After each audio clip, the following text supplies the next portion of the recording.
국가 소유의 문화재를 꽁꽁 숨긴 채 절대 못 준다고 버티는 남자가 있다. 남자가 이렇게 억지를 부리는 이유는 이 문화재의 값어치가 무려 1조 원에 달한다고 문화재청이 감정했기 때문이다.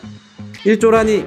소더비나 크리스티 같은 세계 최대 경매 시장에서 거래되는 초고가 작품도 1,000억 원대를 넘기기 힘든데 1조라니! 이 남자 베이키 씨가 절대 못 주겠다고 하는 훈민정음 상주본의 가격 1조 원은 어떻게 책정된 건지 취재해달라는 의뢰가 접수돼 당시 가치 산정에 참여했던 문화재 전문가와 통화했다.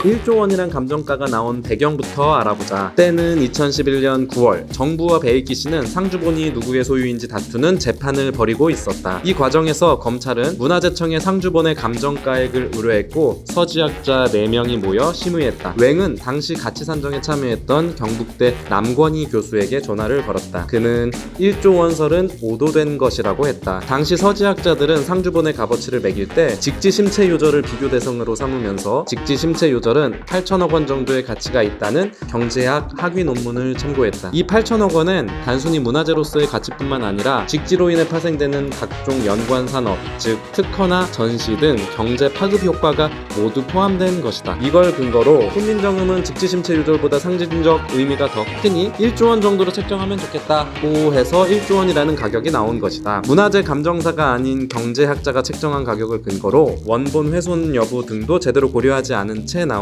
부정확한 감정평가액을 문화재청이 감정평가서에 적는 바람에 베이키 씨가 1조 원이나 되는 걸 반환하라고 그렇게는 못해 이러면서 못 주겠다고 버티게 된 거다. 아무튼 법정 공방 끝에 대법원은 상주본의 소유권이 문화재청에 있다고 최종적으로 결론 지었고 문화재청은 상주본을 회수할 수 있게 됐다. 그런데 베이키 씨가 안 준단다. 남의 걸 달라는 게 아니라 내 걸 내가 달라는데 안 준다고 버티는 건 무슨 염치지? 베이키 씨를 처벌하더라도 상주본이 어디 있는지 모르고 상주본을 파손할 우려도 있어 이러지도 저러지도 못한다. 인질을 돌려받고 싶으면 돈을 달라고 하는 인질극과 비슷한 상황인 것이다. 통상 인질극이 벌어졌을 때는 일단 인질부터 구하고 범인을 잡는다. 문화재청이 앞으로 상주본을 어떻게 구할지 참 궁금하다. 이건 좀 다른 얘긴데 베이키 씨에겐 특이한 이력이 있다. 그게 뭐냐면 2017년 경북 상주 군위 의성 청송 국회의원 재선거에 예비후보로 등록했던 것. 관련 기사를 뒤져보니 당시 베이키 씨는 출마의 변으로 이런 말을 했더라.